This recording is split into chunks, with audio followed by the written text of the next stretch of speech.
జగన్ పరిపాలనలో అసలు రోడ్లు గోతులుగా అసలు బాగుండేది కదండి.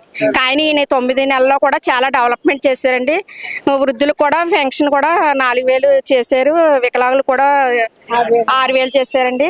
ఆయనదైతే మళ్ళీ నెక్స్ట్ కూడా ఆయన డిప్యూటీ కాకుండా సీఎం, మామూలు సీఎం రావాలని కోరుకుంటున్నామండి. ఆయనకి మా వందనాలు. చాలా బాగా ఆయన నాయకత్వం నిలవాలని ఇంకా వర్తిల్లాలని కోరుకుంటున్నామండి. ఆయన నాయకత్వం ఇంకా మళ్ళా నెక్స్ట్ తరానికి కూడా ఆయన కావాలని కోరుకుంటున్నామండి. కానీ చాలా ఆయన మాకు చాలా ఇష్టం అండి. ఆయన అంటేని ఆయన చెప్పడానికి మాటలు రావు, ఆయన చెప్పడానికి మాకు మాటలు రావట్లేదు. కానీ ఆయన అంటే మాకు చాలా ఇష్టం అండి. ఎప్పుడు అతను అంటే చాలా అభిమానం. అంటే అతను మంచి వ్యక్తి అని, సినిమా పరంగా కాదండి, అతని వ్యక్తి పరంగా ఎవరికన్నా సహాయం చేయడం అన్నా, ఎవరికన్నా ఏదన్నా చేయాలన్నా మా పాపలు కదా ఎమ్మెల్యే గారు మా పాపలు మాకు అభిమానం. మాకు ఎలాగ చేస్తారని చేయకుండా ఉంటారు కదండి. ఇప్పుడు మేము ఒక్కొక్కరు ఉన్నాం, ఆయన ఆపడితే మాకు ఇడతలాలు లేవు, చాలా బాధపడతామని మేము అడుగుతామండి. అతను ఆపడలేదు మాకు. ఏం చేయమండి, అదే కానండి, అందరూ సమానమండి ఆయనకి. మేము అనుకోవడం అంతే, కులం అనుకోవడం, కానీ ఆయనకైతే అందరూ సమానమండి. ఆ కులం ఈ కులం ఆయనకి ఏం లేదండి, కానీ అందరూ సమానమండి ఆయనకి. కానీ ఆయన నాయకత్వం చాలా బాగుందండి. ఇంకా డెవలప్మెంట్ అంటే ఇంకా పథకాలు చెప్పారు, కానీ ఆయన ఒకటి స్టెప్ బై స్టెప్ చేస్తారని అనుకుంటున్నామండి. చెయ్యాలి, చేస్తే ఇంకా బాగుంటది అనుకుంటున్నామండి. ఆయన అమలు చేసిన పథకాలన్నీ అమల్లోకి వచ్చాయంటే ఇంకా ఆయన ఇదిగా బాగుంటదండి. ఇన్నాళ్ళు ఇప్పుడు జగన్ పథకాలు వేసారు. ఇప్పుడు జనాలు ఏమంటున్నారంటే ఈ పథకాలు వేసాడు అదే బాగుంది అనుకున్నారు, కానీ రోడ్డు బయట పబ్లిక్ చూడలేదండి. వాళ్ళు పబ్లిక్ లో కొత్త ఏది ఎక్కడ ఏం పోయిందో తెలుస్తుంది, కానీ పబ్లిక్ చూడలేదా. పబ్లిక్ బాగా చేస్తారు కదా బయట ఆయన, కానీ బాగుందండి పరిపాలన అయితే. మీ బాబులను ఇప్పుడు బాగా నచ్చుకుంటే మీ పాపోడు ఇంకెవడో అని పెట్టారండి. మేము అందరూ ఓటు అయిపోయామండి. మా పాపలు మానేసుకోకూడదని అంతే. మా పాపలు అందరూ ఓటు అవుతారని. మా కాపులు, మీ కాపులను వదిలేసుకోకూడదు. పవన్ కళ్యాణ్ మీ కాపు మీరు వదిలేసుకుంటే ఇప్పుడు చీన్ పోయిందంటే మీకు దొరకదు అన్నారు. అంటే మేము అందరూ ఓటు అయిపోయాం. మేము అందరూ ఓటు అయిపోయామండి. మాకు పవన్ కళ్యాణ్ చేసేసామండి. మాకు చేయని చెయ్యపోని ఆయన 5 సంవత్సరాలు చేస్తే చేస్తాడు, మంచి మాట అనిపించుకుంటారు, చేయకపోతే చెడ్డ మాట అనిపించుకుని జగన్లో దిగేస్తారు అంతే. కానీ మా కాపులో నీతి అది కొద్దిగా ఎటువైపు అయితే అటువైపు పోతారు కదా, తక్కువ. దాని వల్ల కానీ మాకైతే పవన్ కళ్యాణ్ అయితే సీఎం అయితే ప్రధానమంత్రి కూడా అవ్వే అవకాశం ఉందండి. సార్ నమస్తే సార్. నమస్తే సార్. సార్ ఎలా ఉంది సార్ ఇక్కడ ఏర్పాట్లు? మహా అద్భుతంగా ఉన్నాయి సార్ ఈ రోజు ఏర్పాట్లు. ఇక్కడ 14 రకాల కమిటీలు వేయడం జరిగింది. ఆ 14 రకాల కమిటీలు కూడా ఎవరికి ఏ విధమైన ఇబ్బందులు రాకుండా అన్ని రకాలుగా సౌకర్యాలు కల్పిస్తూ ప్రజలను మళ్ళీ మీటింగ్ అయిన తర్వాత తిరిగి మళ్ళీ వాళ్ళ ఇళ్ళకి వెళ్ళే విధంగా అన్ని రకాలుగా సురక్షితంగా చూసుకునే విధంగా ఇక్కడ అన్ని రకాల ఏర్పాట్లు చేయడం జరిగింది. ప్రజలు డీహైడ్రేట్ అయిపోతే కూడా ఇమీడియట్గా water, butter milk, medical assistance everything ఇక్కడ మేము సెట్ చేసుకుని ఉన్నామండి ఇప్పుడు రెడీగా. అలాగే వాలంటీర్స్, పోలీస్ వ్యవస్థతో అనుసంధానమై మా జనసేన పార్టీ కార్యకర్తలు, జన సైనికులు ఎవరైతే ఉన్నారో వారందరూ కూడా 400 మంది జెంట్స్, అలాగే 500 మంది జెంట్స్, ఒక 100 మంది లేడీస్, మొత్తం 600 మంది వాలంటీర్స్ ఇక్కడ వర్క్ చేస్తాం ప్రజెంట్. ఎంతమంది సార్ మొత్తం వాలంటీర్స్? వాలంటీర్స్ మొత్తం 600 మంది ఉన్నారండి, లేడీస్ జెంట్స్ కలిపి సార్. అలాగే we feel very happy about today. Actually ఇప్పుడు వరకు మనం ఈ 11 సంవత్సరాల కాలం కూడా మేము ఇప్పుడు దాకా జర్నీ చేసాం, పోరాటాలు చేసాం, యుద్ధం చేసాం. ఫైనల్గా ఈ 12వ ఆవిర్భావ దినోత్సవం జరుపుకోవడం అనేది చాలా గర్వంగా, గౌరవంగా, చాలా ఆనందంగా ఉంది. వాలంటీర్స్కే కాదు, ఇక్కడికి వచ్చిన అనేక మంది జనాభా కూడా they are all feel very happy about this. Sir మీరు ఎక్కడి నుంచి వచ్చారు? అసలు వాలంటీర్ ఎందుకు ఎలా చేయాలనుకున్నారు? సార్ మేము కాకినాడ సిటీయే సార్. అంటే ఎప్పుడు కూడా మేము వచ్చి చూస్తూనే ఉంటాం, కానీ కళ్యాణ్ గారికి ఎప్పుడు ఏదో రకంగా మేము వర్క్ చేస్తూనే ఉంటాం, ఏదో రూపంలో ఏదో కమిటీలో ఉంటాం. ఈసారి వాలంటీర్ కమిటీలో మమ్మల్ని అధిష్టానం నిర్ణయించింది. సో పార్టీ నిర్ణయం ప్రకారం మేము ఈరోజు వాలంటీర్స్లో వర్క్ చేస్తాం. పార్టీకి ఆ పని ఈ పని లేదు. ఈవెన్ దో ఇప్పుడు మమ్మల్ని ఇక్కడ క్లీన్ చేయమంటే కూడా క్లీన్ చేస్తాం. పవన్ కళ్యాణ్ గారి కోసం ఏ విధమైన పని చేయడానికైనా సరే సిద్ధంగా ఉంటాం. జనసేన నాయకులైనా, కార్యకర్తలైనా, వాలంటీర్స్ అయినా, ఎవరైనా కానీ. సార్ 9 నెలల్లో కళ్యాణ్ గారి వర్క్ ఎలా ఉందంటారు? సార్ 9 నెలల్లో కళ్యాణ్ గారు వచ్చి 9 నెలలు అయితే అవుతుంది సార్, ఎలా ఉందంటారు కళ్యాణ్ గారు? సార్ మహా అద్భుతంగా ఉంది సార్. గత 5 సంవత్సరాల పాటు అవ్వని ఏ పని అంటే రోడ్లు, ఫర్ ఎగ్జాంపుల్ రోడ్లు తీసుకుందాం.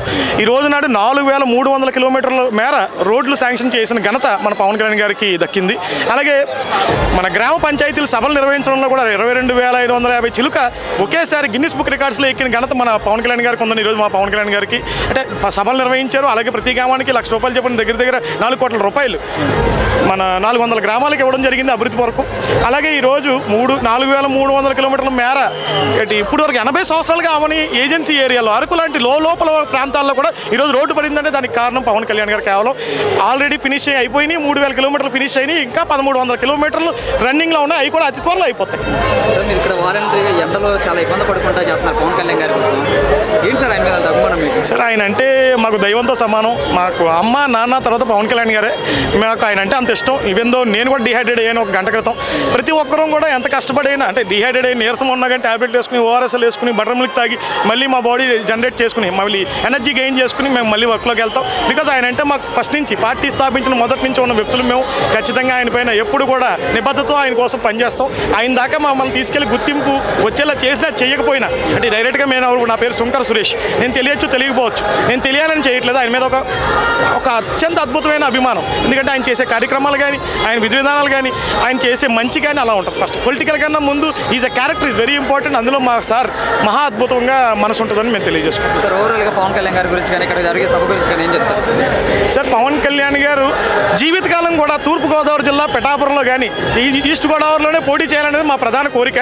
ఆయన పోటీ చేసిన ఏ నియోజకవర్గమైనా అత్యంత అద్భుతంగా తయారవుతుంది. ఆయన నియోజకవర్గమే కాదు, ఈరోజు రాష్ట్రం మొత్తం పల్లెలు కూడా అత్యంత అద్భుతంగా డెవలప్ అవుతున్నాయి. గోశాలలో తీసుకున్నాం ఫర్ ఎగ్జాంపుల్, అత్యంత అద్భుతంగా గోశాలను నిర్మించడం జరిగింది. అలాగే ఆయన ఉంటే మాకు ప్రతిదీ కూడా చాలా అద్భుతంగా చాలా ఫాస్ట్గా అభివృద్ధి అనేది జరుగుతుంది అనేది మా కోరిక. మా సార్ ఈసారి డిప్యూటీ సీఎంగా ఉన్నారు. వచ్చే 2029లో ఆ అమ్మవారి దయ వల్ల ఒక్కసారన్నా సీఎంగా మేము చూసుకోవాలని కోరుకుంటున్నాం. 9 నెలల్లో పిఠాపురంలో ఏం అభివృద్ధి చేశారు పవన్ కళ్యాణ్ గారు? సార్ పిఠాపురంలో ఈ 9 నెలల్లో అత్యంత ఇంపార్టెంట్ గవర్నమెంట్ జనరల్ హాస్పిటల్ 100 పడకల హాస్పిటల్ శాంక్షన్ చేశారు. అంతేకాదు సాగునీటి సరఫరాకు సంబంధించి కుళాయిల కలెక్షన్లు ఏవైతే ఉన్నాయో గ్రామ పంచాయతీల్లో రోడ్లు కానీ గ్రామ పంచాయతీ నిధులకు కానీ అన్ని రకాలుగా కూడా పవన్ కళ్యాణ్ గారు వై నాట్ టు అన్నట్టు ఏమి అని ఒకటని కాదు చాలా చేశారు. అంత త్వరగా మీడియా నుంచి బయటికి రాకపోవచ్చు, కానీ పిఠాపురం జనాభా was very happy about Pavan Kalyan గారు. Thank you sir. Thank you sir. నమస్తే సార్, ఎక్కడి నుంచి వచ్చారు? నమస్తే అన్న, మేము జనసేన నాయకులు ద్వారపూడి గ్రామ ప్రెసిడెంట్ని. నేను తూర్పుగోదావరి జిల్లా మెండపేట మండలం ద్వారపూడి గ్రామ సర్పంచ్ని, గ్రామ ప్రెసిడెంట్ని. నా పేరు చింత శ్రీనివాసరావు. నేను ఈరోజు ఈ కార్యక్రమానికి రావడం చాలా ఆనందంగా ఉత్సాహంగా మేము 24 బస్సుల్లో మెండపేట మండలం నుంచి వేగుల లీలాకృష్ణ గారి ఆధ్వర్యంలో మేము ద్వారపూడి నుంచి మెండపేట మండలం నుంచి ఈ కార్యక్రమానికి హాజరయ్యాం. ఈరోజు మేము విజయోత్సవ సభని జరుపుకుంటున్నాం. గవర్నమెంట్లోకి వచ్చిన తర్వాత 2014 నుంచి ఎన్నో స్ట్రగుల్స్ అనుభవించి ఎన్నో అవమానాలని దిగముంగుని ఈరోజు ఈ కార్యక్రమానికి మేము ఉత్సాహంగా 1000 మంది 10,000 మందితోటి మేము ఈ కార్యక్రమానికి హాజరయ్యాం. ఇది మాకు చిరస్థాయిగా నిలిచిపోయే రోజని మేము కోరుకుంటున్నాం. మేము ఈ రోజు మర్చిపోలేని రోజుగా అధికారాన్ని పంచుకుని ఈరోజు కూటమి ప్రభుత్వంలో మేము పవన్ కళ్యాణ్ గారు ఉప ముఖ్యమంత్రిగా చూసి నెక్స్ట్ ముఖ్యమంత్రిగా ఆయన చూడాలని ఆకాంక్షతోటి ఈరోజు ఈ కార్యక్రమానికి హాజరయ్యాం. 9 నెలల కూటమి పరిపాలన ఎలా ఉంది? 9 నెలల కూటమి పరిపాలనలో రోడ్లు బాగుపడ్డాయి, పెన్షన్లు ఇస్తున్నారు, అభివృద్ధి కార్యక్రమాలు జరుగుతున్నాయి. మా ఊర్లో 1,40,00,000తోటి 40 సంవత్సరాలు పెట్టి వేయలేని రోడ్లని ఈరోజు మేము పవన్ కళ్యాణ్ గారు గ్రామీణాభివృద్ధి శాఖ మంత్రిగా ఛార్జ్ తీసుకున్న దగ్గర నుంచి ఆయన ఆధ్వర్యంలో ఆయన శాంక్షన్ చేసినటువంటి 10 కోట్ల మా మండపేట నియోజకవర్గానికి వేగుల జోగేశ్వరరావు గారు ఎమ్మెల్యేగా 10 కోట్ల నిధులు మంజూరు చేస్తే మా ద్వారపూడి గ్రామానికి 1,40,00,000తోటి ఈరోజు రోడ్లు డ్రైన్లు వేసుకుంటున్నాం. అభివృద్ధి కార్యక్రమంలో ముందంజలో ఉన్నాం. 40 సంవత్సరాలు బట్టి ఏ గవర్నమెంట్ చేయలేని కార్యక్రమాలనే ఈరోజు కూటమి ప్రభుత్వం చేస్తుంది. అందులో మేము చాలా ఆనందంగా ఉత్సాహంగా మేము రొమ్ము విరుచుకుని చెప్పగలుగుతున్నాం. కూటమి ప్రభుత్వంలో పవన్ కళ్యాణ్ గారి సారథ్యంలో మేము రోడ్లు డ్రైన్లు అటువంటి మంచి కార్యక్రమాలు చేయడానికి ముందుకెళ్తారు. ఆయన కూడా ఉపాధి హామీ నిధులతోటి చాలా వరకు కార్యక్రమాలు చేయడానికి ముందు ప్లాన్ చేస్తున్నారు. అటువంటి కార్యక్రమాలను మేము జనసైనికులు అందరం కూడా ఆయనకు అండదండలుగా ఉండి ఆయన అడుగుజాడల్లో నడిచి మేమందరం కూడా ఆయన్ని ముఖ్యమంత్రిగా చూడాలని కోరుకుంటున్నాం. గత 5 సంవత్సరాల్లో వచ్చినప్పుడు ఎలా ఉందంటారు? 5 సంవత్సరాల్లో కూడా బయటికి రావడానికి ప్రజలు భయపడిన రోజుల నుంచి ఈరోజు స్వేచ్ఛగా మాకు ఇది కావాలని చెప్పేసి అడిగే స్థాయికి తీసుకొచ్చాం మేము. మాకు ఈరోజు రోడ్లు కావాలి, డ్రైన్లు కావాలని చెప్పేసి ముందుకు వస్తున్నారు. 5 సంవత్సరాల్లో కూడా ఎవరు కూడా ఏ ప్రజలు కూడా ముందుకు రాలేని పరిస్థితి చూసి వాళ్ళు మాకు ఇది కావాలి, మాకు కరెంట్ లైన్స్ వేయండి, కరెంటు బల్బులు పోయినాయి, లేకపోతే డ్రైన్లు బాగోలేదు, లేకపోతే చెత్త జంగిల్ క్లియరెన్స్ చేయట్లేదు అంటే స్థాయి నుంచి మేము అందరం కూడా సమస్యలు పరిష్కరిస్తూ ఈ రోజుకి చాలా గౌరవంగా మేము ముందుకెళ్తున్నాం. సార్, పవన్ కళ్యాణ్ గారి గురించి మీరు ఎలా చెప్తున్నారు? రీసెంట్గా చూస్తే జగన్మోహన్ రెడ్డి గారు వైసీపీకి సంబంధించిన వాళ్ళు కొంతమంది పవన్ కళ్యాణ్ గారి మీద విమర్శలు అయితే చేస్తున్నారు. దీన్ని ఎలా చూస్తారు? అవన్నీ కూడా వాళ్ళు మనుగడ సాగించుకోవడానికి చేస్తున్నారు తప్పించి అందులో అది వాస్తవం ఏదీ లేదు. ఈరోజు కూడా మేము చెప్పగలుగుతున్నాం. ఆయన ఫీజు రీయింబర్స్మెంట్ మీద నిన్న కాక మొన్న పోరుబాటు చేశాడు. నా కూతురికి ఈరోజు కూడా 45,000 జగన్మోహన్ రెడ్డి బకాయి పెట్టాడు. ఆ డబ్బులు నేను సొంతంగా కట్టి నేను సర్టిఫికేట్లు తెచ్చుకున్నాను. అటువంటి స్థాయి నుంచి ఈరోజు ఫీజు రీయింబర్స్మెంట్ కూడా చేస్తున్నారు. స్కూల్ పిల్లలు కూడా మంచి బట్టలు బ్యాగులు ఇస్తున్నారు. అటువంటి స్థాయికి తీసుకొచ్చిన కూటమి ప్రభుత్వం ఇది. అంతేగాని వాళ్ళు ఏదో కావాలని చేస్తున్నా తప్పించండి, వాళ్ళ ప్రభుత్వంలో ఎటువంటి అభివృద్ధి కార్యక్రమాలు కూడా జరగలేదు. దానికి మేము ఘంటాపథంగా చెప్పగలుగుతాం. ఒక మాటలో పవన్ కళ్యాణ్ గారి గురించి ఏం చెప్తారు? పవన్ కళ్యాణ్ గారు కాబోయే ముఖ్యమంత్రి, మన రాష్ట్రాన్ని అభివృద్ధి పదంలో తీసుకెళ్లే నాయకుడు. ఆయనకు విజన్ ఉంది.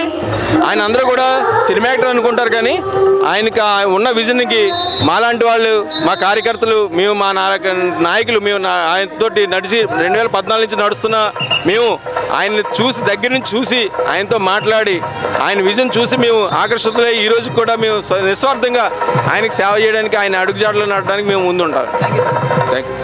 నమస్కారం. ఎక్కడి నుంచి వచ్చారు సార్? విజయవాడ వేల్పూర్ శ్రీనివాస్. ఇవాళ జయకేతనం మహాసభ పిఠాపురంలో చిత్రాల్లో జరుగుతుంది. ఇది ఆంధ్రప్రదేశ్ ప్రజలకు కూడా పండుగ అని చెప్పుకోవచ్చు. ఎందుకంటే పవన్ కళ్యాణ్ నేను సీట్ల కోసం ఓట్ల కోసం రాజకీయాల్లో రాలేదు, ఆంధ్రప్రదేశ్ని కాపాడుతాను, ఒక రాక్షస పరిపాలన అంతం చేస్తాను, మరి దేశంలో ఉన్నటువంటి ప్రధానమంత్రి నరేంద్ర మోడీ గారికి నేను అండగా ఉంటానని చెప్పారు. మరి రాష్ట్రంలో ఉన్న ప్రజలందరూ కూడా మహిళా రక్షణ కోసం, మరి రాష్ట్ర అభివృద్ధి కోసం, మరి అమరావతిని కూడా శ్మశానంగా మార్చాడు జగన్మోహన్ రెడ్డి.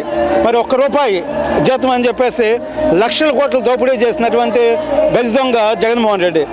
అలాంటి గజ దొంగ పరిపాలన అంతం చేసినటువంటి పవన్ కళ్యాణ్ గారు ఈ ఆంధ్రప్రదేశ్కి ఆపద్బాంధవుడు అని చెప్పుకోవాలి మనం. నిజంగా ఆంధ్రప్రదేశ్కి గేమ్ చేంజర్ ఉన్నటువంటి పవన్ కళ్యాణ్ గారు ఇవాళ రాష్ట్రంలో ఈ సభ కులాలు, మతాలు, ప్రాంతాలకి అతీతంగా ఏర్పాటు చేశారు.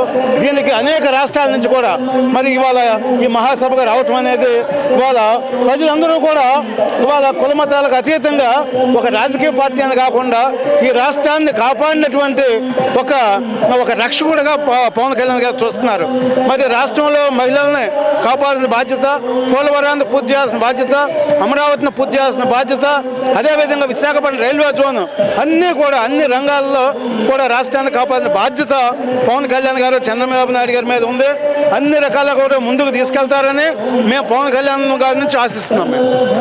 సార్, పవన్ కళ్యాణ్ గారు పార్టీ గెలిచిన తర్వాత మొదటిసారి ఆవిర్భావ సభ అయితే ఈ పవన్ కళ్యాణ్ గారు ఏం మాట్లాడతారు ఏంటి అని చెప్పేసి జనాలు ఉత్సాహంగా ఉన్నారు. ఏం మాట్లాడతారు అనుకుంటున్నారు పవన్ కళ్యాణ్ గారు? రాజకీయ పార్టీ ఇది, అందరికీ కూడా నామినేటెడ్ పోస్టులు ఇవ్వాలి. ముఖ్యంగా మహిళలకి 33% పదవులు ఇవ్వాల్సిన అవసరం ఉంది. ఎందుకంటే మరి అమరావతిలో మహిళల చేతులు మీరు చూశారు. దగ్గరగా 1630 రోజులు వాళ్ళు త్యాగం చేసి మరి నిరాధ్యక్షలు చేశారు. పోలీస్ అధికారులు రౌడీల్లాగా వాళ్ళ మీద దాడులు చేశారు. ఎస్పీలు కూడా దాడులు చేశారు మహిళల మీద. మరి జగన్మోహన్ రెడ్డి పరిపాలనలో ఐపీఎస్ అధికారులు కూడా మహిళల్ని కిడ్నాప్ చేసి కిడ్నాపర్లుగా మారారు. ముఖ్యమంత్రిగా కాకుండా జగన్మోహన్ రెడ్డి ఒక మహిళా కిడ్నాపర్గా, ఒక దొంగగా, ఒక రాష్ట్రాన్ని దోపిడీ చేసినటువంటి ఒక దోపిడీ దొంగగా మారాడు.